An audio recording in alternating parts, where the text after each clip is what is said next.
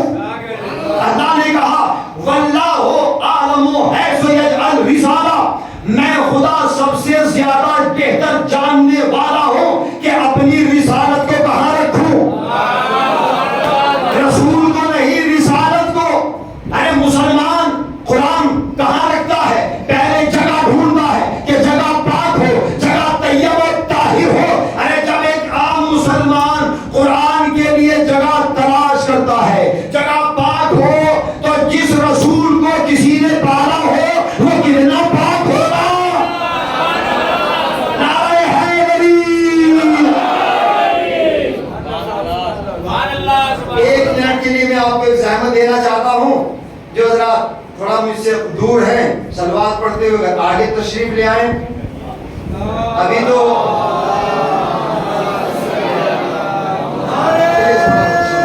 سلامت رکھیے آپ کو.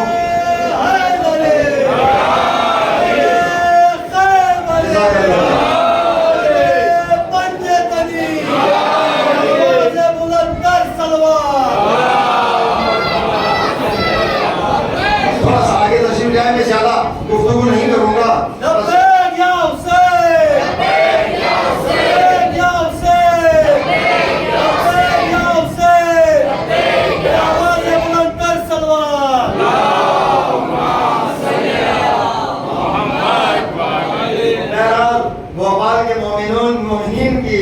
محبت اس قدر مل گئی کہ میں یہ سوچ رہا تھا کہ یہیں پر ایک مکان بنا لیا جائے بھوپال میں. تو مجھے تھوڑا سا کوئی جگہ بتا دیجیے, ایک آشیانہ ہم بھی بنا دیں گے یہاں پہ. بس آپ تھوڑی سی جگہ دکھا دیجیے گا پھر دیکھ لیں گے انشاءاللہ ہو جائے گا. چلیے دیکھیے بات ہو گئی. بس آپ جگہ دکھا دینا, بنانا ہمارا کام ہے, دینا ہمارا کام ہے. بہرحال آپ کی محبت ہے اور آپ کو سلامت رکھے. میرے جو جوان بھائی پلیز میرے سامنے آ جائیں. من از شما گزارش میکنم که شما پیش من بنشینید. صلوات پڑھے بر محمد.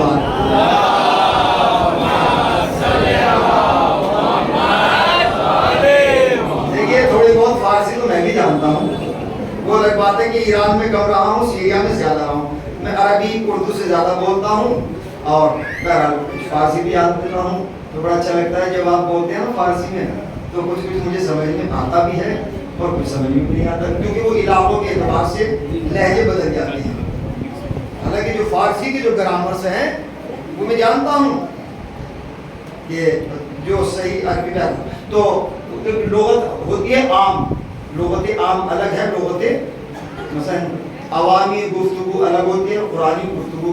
اب جتنے بھی عربی ملک ہیں نا, عراق کے دیکھیے عربی میں 6 نہیں ہے, مثلا 6 عربی میں نہیں ہے, لیکن عراق کے اندر 6 بولا جاتا ہے. مثلا کبیر کہتے ہیں بڑے کو, کبیر بڑے کو کہتے ہیں, تو عراقی کہتے ہیں کبیر کو چبیر.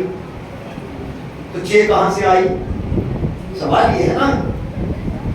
تو عرب جو ہے وہ اپنی زبان پر فخر کرتے ہیں. عربی وہ کہتے ہیں کہ ہماری نظر میں سب گونگے ہیں, ہماری نظر میں سب گونگے ہیں. وہ فخر کرتے تھے. ہمیں عجمی سمجھتے تھے, یعنی گونگا. چاہے وہ ہندی ہو، ایرانی ہو، افغانی ہو، پاکستانی ہو، کسی بھی لینگویج سے ملک سے تعلق رکھنے والا ہو، عربی اپنے اوپر کسی کو فوقیت کیوں؟ وہ کہتے تھے کہ ہماری زبان میں قرآن نازل ہوا، لہذا سب گونگے ہیں، بس زبان ہماری ہے، ہم ہی بولنے والے ہیں۔ لیکن جب ایک افریقہ سے آیا نبی کا چاہنے والا، بس دو گفتگو اور باقی ہے، باقی جب میرا مکان یہاں بن جائے گا تو پھر تو میں روزانہ پڑھوں گا، پورے سال پڑھوں گا، اگر نہ بھی آتے میں تو خود آ جاؤں گا، خود پڑھتا رہوں گا۔ مولا آپ کو آباد و شاد رکھیے۔ چلیے اس بات سے کم مسکرائے تو صحیح۔ مولا فرماتے ہیں کہ ایسی باتیں کیا کرو تاکہ دوسرے مومنین کے چہروں پر مسکراہٹ آ جائے، اس سے عمر بھی بڑھتی ہے، عزت میں اضافہ بھی ہوتا ہے، رزق بھی بڑھتا ہے۔ سبحان اللہ۔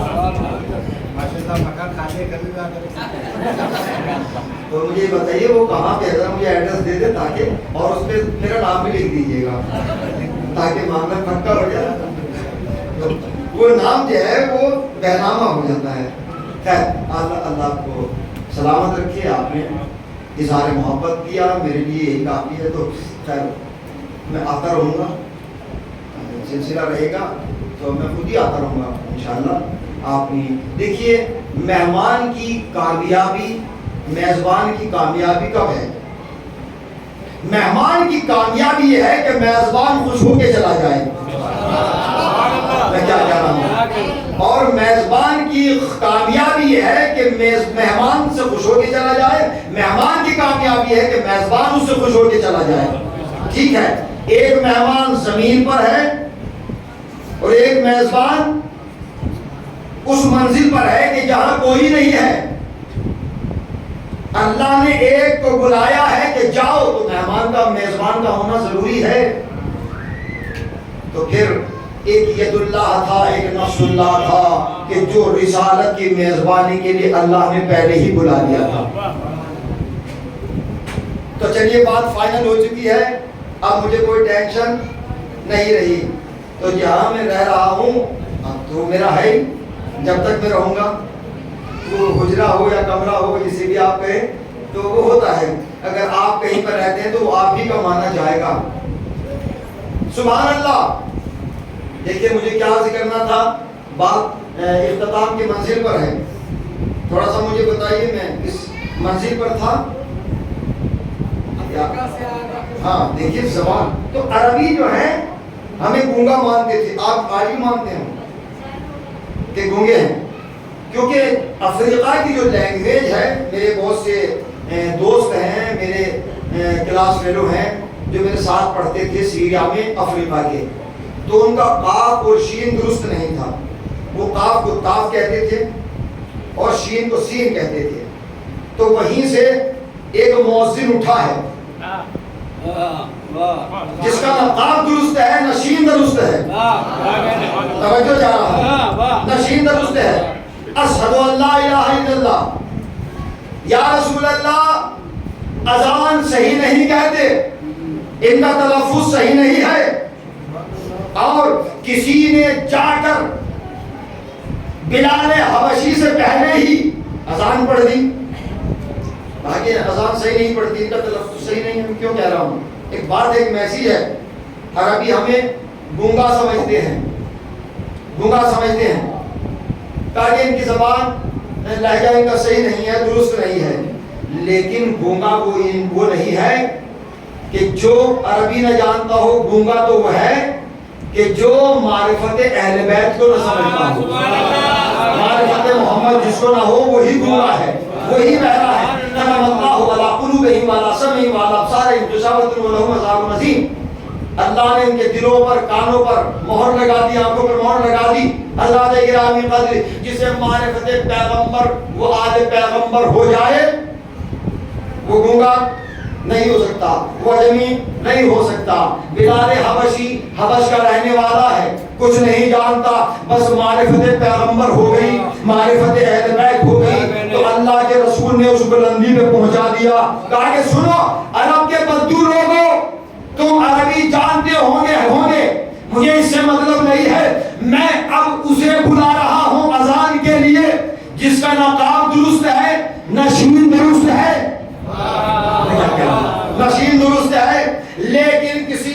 جانے کے بعد جناب بلال حبشی سے پہلے اذان، بس میں اس کے بعد مسائل پڑھوں گا، اذان پڑھی اور اذان پڑھنے کے بعد رسول نہیں آئے، لوگ جمع ہو گئے مسجد میں، کہا کہ رسول خدا تشریف نہیں لائے، کیا بات ہے، اذان بھی ہو چکی۔ سنیں گے آپ، اب یہ نمازی گئے اور جانے کے بعد خانہ رسول میں پہنچے تو قربان کیا، پیغمبر نے دروازہ کھولا، کہا یا رسول اللہ نماز پڑھائیے، ہم انتظار میں ہیں کہ جماعت ہو۔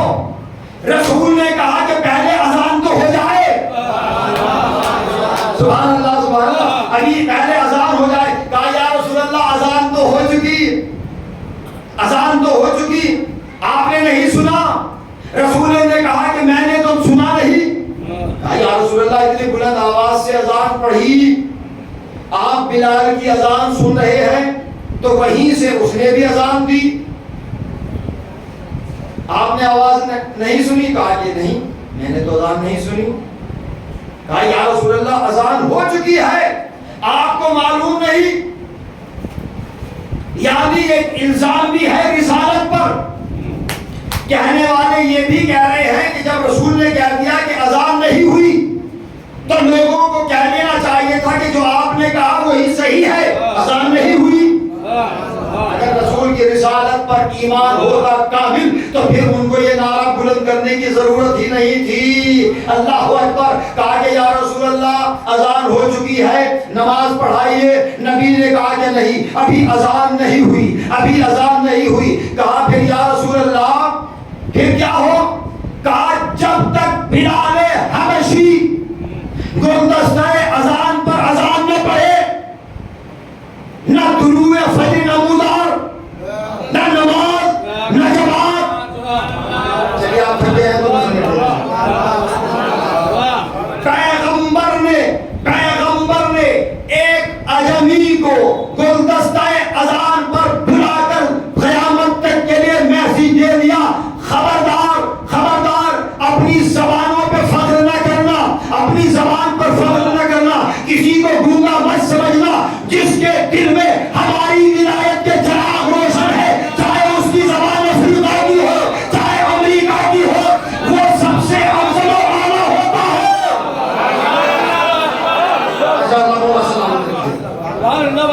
عجمی مت کہنا، اس لیے کہ وہ معرفت کے دریا میں ڈوب کر آیا ہے تو اللہ کو اس کا سین پسند ہے، اللہ کو اس کا شین نہیں سین پسند ہے۔ بس جیسے بلال حبشی نے اذان پڑھی، طلوع فجر نمودار ہو گئی، اذان ہوئی، نبی نے نماز پڑھائی۔ جب تک بلال صحابی پیغمبر اگر اذان نہ پڑھے تو صبح نمودار نہ ہو، صبح نمودار نہ ہو تو پھر کسی کو حق کیسے ہے کہ علی کی نماز قضا ہوئی، رسول کی نماز قضا ہوئی، جب صحابی رسول کی نماز قضا نہیں ہو سکتی؟ ارے جب رسول سو رہے ہیں، نماز کا وقت گزر رہا ہے، بات خطرے کی ہے، بات خطرے کی ہے، ایک معصوم کا سر، معصوم کے سامنے پر سورج غروب ہو گیا، سورج غروب ہونے والا ہے، حکم خدا ہوا، علی جس طرح در خیبر پلٹایا تھا، جس طرح در خیبر پلٹایا تھا، سورج کو پلٹا دو، سورج کو پلٹا دو۔ علی نے ہاتھ نہیں لگایا، در خیبر کو تو 2 انگلیوں سے اکھاڑا تھا، ابو تراب نے، ید اللہ نے اشارہ کیا، سورج پلٹا، سورج پلٹا، صرف نصف النہار، نماز ادا ہوئی۔ کسی مورخ میں اتنی ہمت اور جرت نہیں ہے کسی مورخ کے قلم میں کہ وہ یہ لکھ دے کہ کسی نبی یا معصوم کی نماز قضا ہوئی ہو۔ سورج وہیں لوٹ آیا، نماز ادا ہو گئی۔ میں پھر وہ شعر پڑھ دیتا ہوں جو آپ کے سامنے آپ آئے ہیں کہ تو اندھیرے میں کہاں ڈھونڈ رہا ہے سورج۔ بھائی دیکھیں کل 4 گھنٹے پڑھوں گا، مجھے لگتا ہے کہ کل آپ نہیں آئیں گے، کل میں انشاءاللہ صرف آدھے گھنٹے پڑھوں گا، آپ تو سب آئیں گے تو پلیز ذرا وقت پہ آ جائیے گا تاکہ میں تو اندھیرے میں کہاں ڈھونڈ رہا ہے سورج، دیکھ وہ شاہ کے روزے میں چھپا ہے سورج. شعر اچھا ہے تو بولنا چاہیے. دیکھ وہ شاہ کے روزے میں چھپا ہے سورج. محبت ہے, محبت. لوگ بس نمازی سے نمازی کی علامت ہے یہی, اس کے ماتھے پہ ذرا دیکھ بنا ہے سورج. وقت ہر چیز کا تبدیل ہوا کرتا ہے, جب بڑھا ہے میرا سایہ تو گھٹا ہے سورج. انشاءاللہ 8 ربیع الاول کے بعد شب میں ظاہر ہے عید زہرا ایک جشن ہوگا, تو اگر میں بہرحال میں رہوں گا شاید اس جشن میں, میری اگر آواز صحیح رہی تو پھر میں کچھ چیزیں آپ کو پیش کروں گا, لیکن آپ سے بھی میں سن کر جاؤں گا. آپ بھی تیار ہو کے آئیے گا. تو میں چاہتا ہوں کہ یہاں کے جو خزانے ہیں میرے سامنے, مجھے یہ شرف حاصل ہو کہ میں ان کو بھی سنوں. میرے لیے شرف ہوگا کیونکہ یہ ادب کا ایک مرکز ہے. بس نوازی سے نوازی کی علامت ہے یہی, اس کے ماتھے پہ ذرا دیکھ بنا ہے سورج. لوگ سورج کے اشارے پہ چلا کرتے ہیں, میرے مولا کے اشارے پہ چلا ہے سورج. نعرہ حیدری زندہ باد. چلا ہے سورج.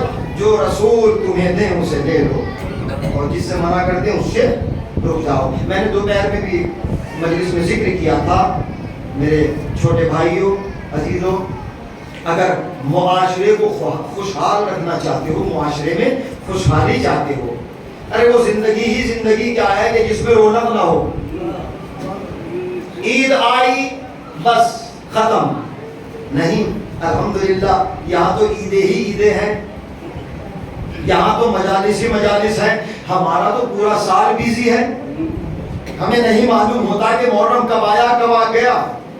محرم گزر گیا, سفر گزر گیا, ربیع الاول آ گیا, اور اس کے بعد پھر وفات پیغمبر کی تاریخ 12 وفات بھی آئے گی, 17 بھی آئے گی.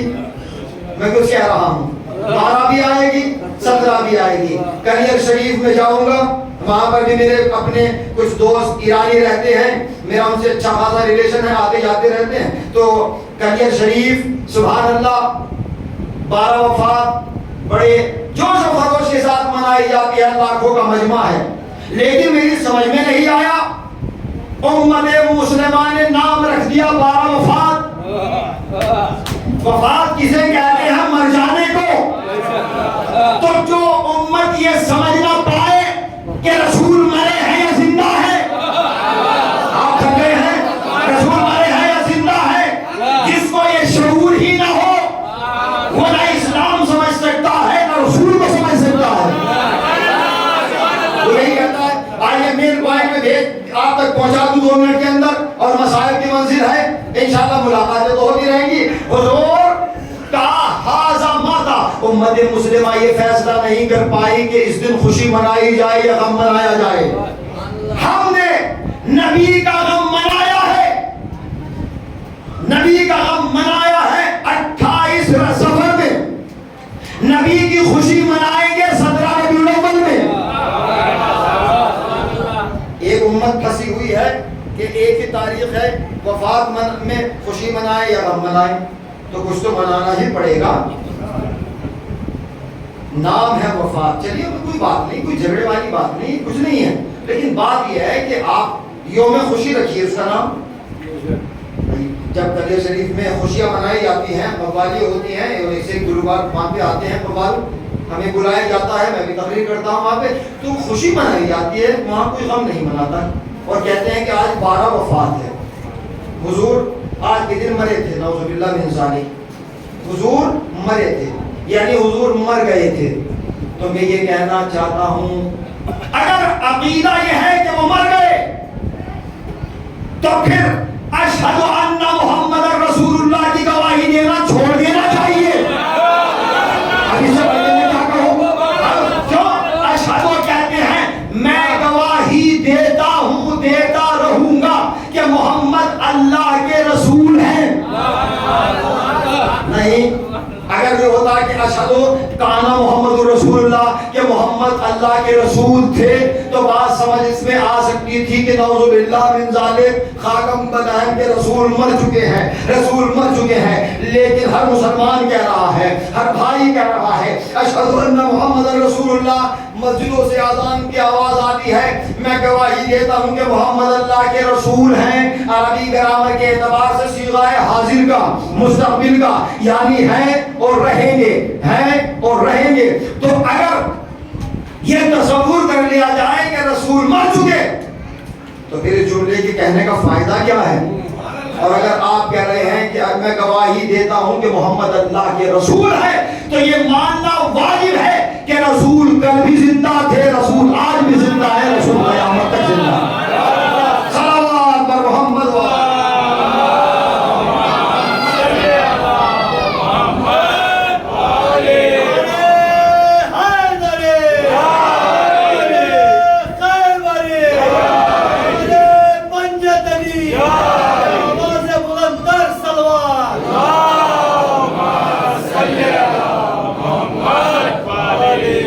ہمارے حضور حاضر و ناصر ہیں۔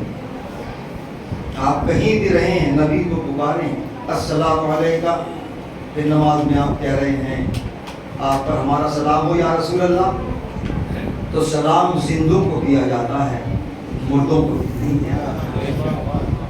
جب ہمارے عام مردے ایسے ہیں کہ جن کے لیے خود نبی نے فرمایا کہ قبرستان میں جا کر کہو السلام علیکم یا اہل القبور، اے قبروں میں رہنے والوں تم پر ہمارا سلام، تو جب ہم جیسے قبر میں جانے کے بعد زندہ ہیں تو جن کے صدقے میں ہمارا وجود ہے وہ کیسے زندہ نہیں ہوں گے؟ تو پھر بات قابل غور ہے، سمجھنا پڑے گا، جو رسول تمہیں دیں ان سے لے لو، جس سے روک دیں اس سے رک جاؤ۔ رسول دے کر گئے ہیں شریعت کو، رسول دے کر گئے ہیں اسلام کو، رسول دے کر گئے ہیں امام علی جیسے امام کو، حسن جیسے امام کو علی رسول دے کر گئے ہیں، فاطمہ زہرا سلام اللہ علیہا جیسی رہبر کو، جو صنف نازک کے لیے چار دیواری میں رہ کر بھی ایک میسیج دے کر چلی ہے۔ اور عجیب بات ہے، پوتے کی عمر بھی وہی ہے، دادی کی عمر بھی وہی ہے۔ میں نے دن میں ذکر کیا تھا علی اکبر کی عمر بھی 18 سال اور جناب فاطمہ زہرا کی عمر 18 سال۔ کتنا عرصہ جیے ہیں، چند سال مولا علی کے ساتھ گزرے ہیں شادی کے بعد، اور مولا علی کی زندگی ہی میں دنیا سے چلی گئی۔ کل میں نے دو تاریخ مصائب کی دو چیزیں ذکر کی تھی، ایک علی کی چیخ اور ایک محمد باقر کی چیخ۔ علی نے غسل دیا تو چیخ ماری، محمد باقر نے غسل دیا امام ظفر العابدین کو تو چیخ ماری۔ اجرکم علی الزہرا، حضرت فاطمہ زہرا سلام اللہ علیہ۔ آپ یہ حدیث ضرور یاد رکھیے گا، شاہ خراسان امام رضا علیہ افضل الصلاۃ والسلام ارشاد فرماتے ہیں کہ جب دعا کیا کرو تو دعاؤں میں میری جدہ ماجدہ ٹوٹی ہوئی پسلیوں کا واسطہ دیا کیا کرو، جلدی شاید دعا قبول ہو جائے۔ ٹوٹی ہوئی پسلیوں کا واسطہ ضرور۔ پروردگار آپ کی حاضری کو قبول فرمائے، آپ کا یہاں پہ بیٹھنا آنا اور یہ زحمت کر کے ہم آتے ہیں، آپ آتے ہیں، تو کیا شہزادی فاطمہ زہرا اس کا اجر نہیں دیں گی؟ اس لیے آپ دعائیں فاطمہ زہرا ہیں، دعائیں جناب سیدہ ہیں، تو بڑے فخر کی بات ہے ہمارے لیے کہ ہمارے سروں پر ایک نہیں دو نہیں بلکہ 12 ائمہ، اور ایک جس کی دور حاضر میں، جس کی دور حکومت میں ہم زندگی گزار رہے ہیں، جس کے دور حکومت میں یاد رکھنا چاہیے، پکارنا چاہیے، یا صاحب الزمان ادرکنی، یا صاحب الزمان اجل علی سبولی، اس لیے کہ یہ وارث حسین ہے جو پردہ غیب میں ہے۔ وہ یہی تو کہہ رہا ہے کہ کہ میرا سلام ہو اس جد سجاد پر کہ جس کے پیروں کا گوشت زنجیریں کھاتے، میرا سلام ہو اس جد پر کہ جس کا لاشا نزین پر تھا، زمین پر تھا، میرا سلام ہو اس جدہ ماجدہ پر کہ جس کی پسلیاں توڑی گئیں، میرا سلام ہو اس جدہ ماجدہ پر جو قبر میں 2 زخم لے گا، میرا سلام اجر محمد صاحب۔ اور امام نے جملہ لکھا ہے، میرا سلام ہو اس جد عباس پر جب گھوڑے سے زمین پر آیا تو بازو نہیں تھے۔ عزاداروں، میں کیوں بار بار کہتا ہوں کہ فضائل میں تھکے گا کوئی بات نہیں ہے، لیکن بات مسائب کی ہے، بات اجر رسالت کی ہے۔ معلوم کہاں ہے کہ بی بی سیدہ کہاں بیٹھی ہو؟ نہیں معلوم کس کا شرف ہے۔ اہل عزا، اگر آنسو ہمارے نہیں نکلے تو پھر اللہ نے ہمیں آوازیں دی ہے۔ امام رضا فرماتے ہیں خدا رحمت کرے میرے جد کے ان عزاداروں پر کہ جو بلند آوازوں سے روتے ہیں، اس لیے کہ میرے جد حسین کی شہادت کے بعد اگر کوئی بچہ روتا تھا تو اسے خاموش کرنے کے لیے مارا جاتا تھا۔ اجرکم علی السلام۔ لو عزاداروں، بس آپ سے میں اپنی صحت کے لیے دعا کا بھی طالب ہوں۔ جہاں سے میں نے مسائل کی منزل کو کل چھوڑا تھا، دیکھیے زندان شام میں نے ذکر کیا تھا ان کی کیفیت کو، بس چند فقرے ہیں اور مجلس تمام ہو گئی۔ بی بی فاطمہ قبول فرما لے کیونکہ گریا ہی معال مجلس ہے۔ بی بی سیدہ مسائل سننے کے لیے آتی ہے۔ رومال بطول کھلا ہے، بابول بتاؤ جب حکم رہائی ہوا ہے اور حداد نے امام سجاد کے گلے سے خاردار توق کو کاٹ دیا یا کھول دیا تو زخم دیکھ کر بے ہوش ہو گیا۔ میں نے کل عرض کیا تھا تمام بیویاں زندان شام سے باہر آئی ہیں، کسی کے سر پہ چادر نہیں تھی، تبرکات لائے گئے۔ جب جلا ہوا جھولا لایا گیا، پروردگار جن کی گودی آباد نہیں ہے گودی آباد ہو جائے، تو رباب آگے بڑھی اور چیخ مار کر روئی میرے لال، بس یہی نشانی ہے جو جلا ہوا جھولا ہے۔ میرے لال تو کربلا میں سو گیا اور تیری بہن زندان شام میں مر گئی۔ تبرکات آتے رہے۔ آپ نے کہا ہے کہ کچھ چادریں آئی ہیں، کیسے بیان کروں اہل عزا؟ بس آپ کی صدائے گریہ بلند ہو گئی، مجھے چاہیے کہ میں بہت جلد ممبر سے اتر آؤں۔ آپ نے گریہ فرمایا ہے، لیکن میں 2 جملے کہنے کی اجازت ضرور چاہوں گا۔ عزاداروں، جب چادریں آئی ہیں جناب زینب بیویاں اپنی چادریں لیتی رہی، لیکن ایک چھوٹی سی چادر آئی، ایک چھوٹی سی ردا آئی تو اس ردا کا کوئی لینے والا نہیں تھا۔ اللہ اکبر۔ جناب زینب نے مرتبہ اس چھوٹی سی ردا کو لیا۔ زینب جانتی ہے یہ ردا کس کی ہے۔ ایک مرتبہ زندان شام میں گئی، جانے کے بعد چھوٹی سی چادر کو قبر سکینہ میں رکھا۔ اے میری بچی سکینہ، تو دربار یزید میں اپنے چہرے سے بالوں، اپنے چہرے کو اپنے ہاتھوں سے چھپاتی تھی۔ اے میری بچی سکینہ، تیری چادر آ گئی۔ ارے سکینہ کی چادر تو آئی لیکن آنے میں دیر ہو گئی۔ اب برداشت کر سکتے ہیں آپ جو میں کہنا چاہتا ہوں؟ جناب زینب نے بیویوں کو شمار کیا۔ اب مجھ میں طاقت آ جائے 2 جملے کہنے کے۔ جناب زینب نے بیویوں کو شمار کیا، دیکھا کہ بھابھی رباب نظر نہیں آتی۔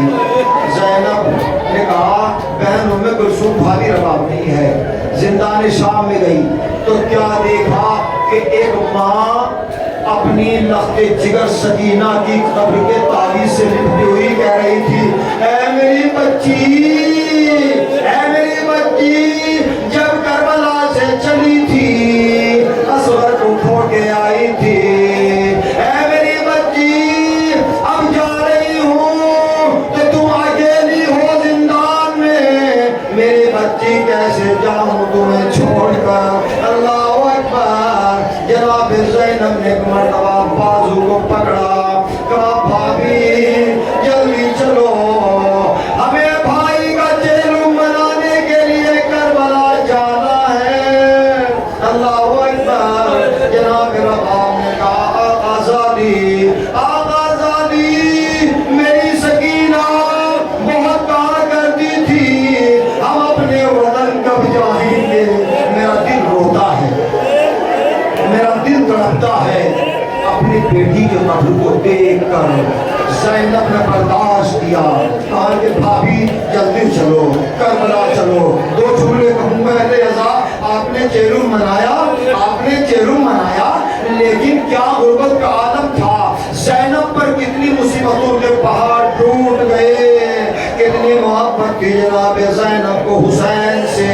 جب حسین مدینے میں سو جایا کرتے تھے، حسین کو پیاس لگا کرتی تھی تو بار بار جناب زینب پانی پلاتی تھی۔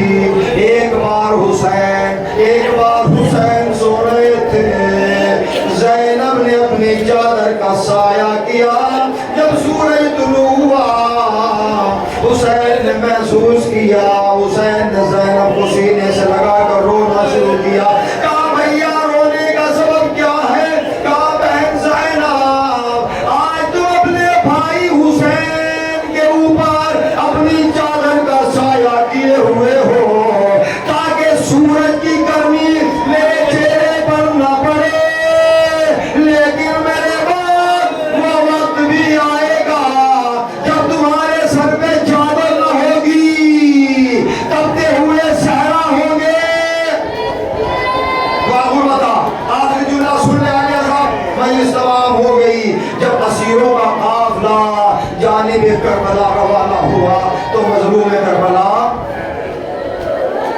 کا چہلم منانے کے لیے زینب آئی ہے، تو جس اماری پر سوار ہیں، جس ناقے پر سوار ہیں، بس ساری روایتوں کو میں نے چھوڑ دیا، جناب زینب نے دور سے اپنے بھائی کی قبر کو دیکھا۔